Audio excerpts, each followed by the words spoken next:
Better late than never, right?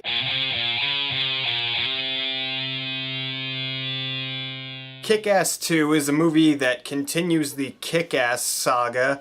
You have Aaron Taylor-Johnson and Chloe Moretz coming back as Kick-Ass and Hit Girl, and now this movie follows Chris D'Amico, who's going by the name The Motherfucker now, and he wants revenge on Kick-Ass for events that transpired in the first movie, and you kind of just follow that. There's also groups of superheroes and supervillains, and they all eventually clash. Now, going into this movie, I was kind of indifferent because I thought the first Kick-Ass was a really fun movie, and this one, the trailers, I thought looked pretty decent. They looked fun.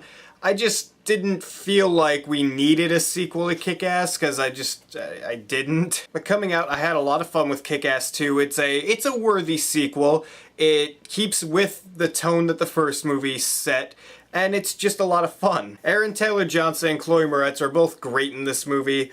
They know how to play these characters at this point. They do it really well. McLovin plays the motherfucker, and I thought he was hilarious in this movie. He was really crazy, and he was just really funny overall. He didn't really provide much menace to the movie. That's something you could consider a fault, because there's no real menacing villain in this movie. Yeah, there kind of is, but I'll get into that later. He was just really funny in this movie, and Jim Carrey, he plays Colonel Stars and Stripes, who's like the leader of this little organization of heroes. I thought he was fantastic in this movie. He stole every scene he was in. I am disappointed that his character didn't get enough screen time. I just wish he had more to do in the movie. I think it's funny how both Kick-Ass movies have had some middle-aged actor come in and steal every scene he was in. First you had Nicolas Cage, now you have Jim Carrey.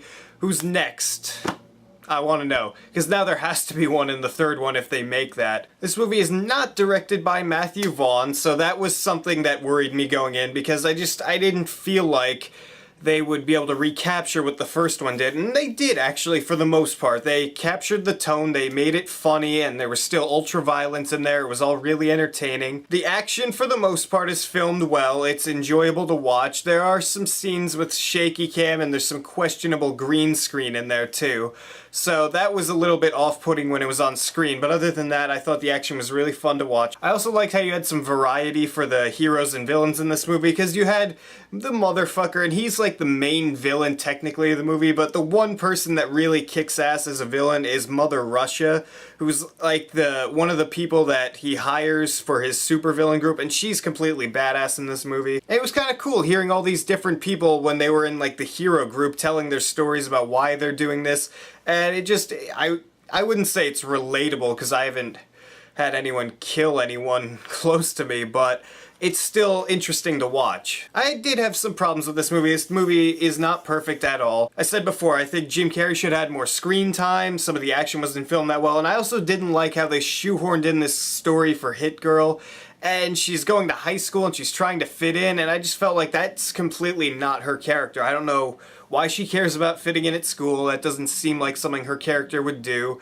And it just kind of bogged down the movie, and it made it really slow and kind of boring at times. Overall, Kick-Ass 2 is a very fun movie. It's a good sequel to the original. If you like the first one, I don't see why you wouldn't like this movie. It's pretty much the same stuff. Not content-wise, but action-wise, you know, tonally, it's all the same kind of stuff. So if you liked the first one, I don't know why you wouldn't like this one. I don't know why this movie has like a 29 on Rotten Tomatoes or whatever it has. I'm gonna give Kick-Ass 2 a B. It's a fun movie. We're rounding out the summer here. It's probably gonna be one of the last fun movies, and I've said that 3 times now, and The World's End will probably come out and kick my ass and be funny. I hope it is. So what'd you guys think of Kick-Ass 2? Did you enjoy it? Did you not enjoy it? Which Kick-Ass movie did you like better? Did you like Jim Carrey or Nicolas Cage more? Write me a few comments down there and tell me what you think. And if you like this video, hit that subscribe button down there, because if you don't, we'll have to.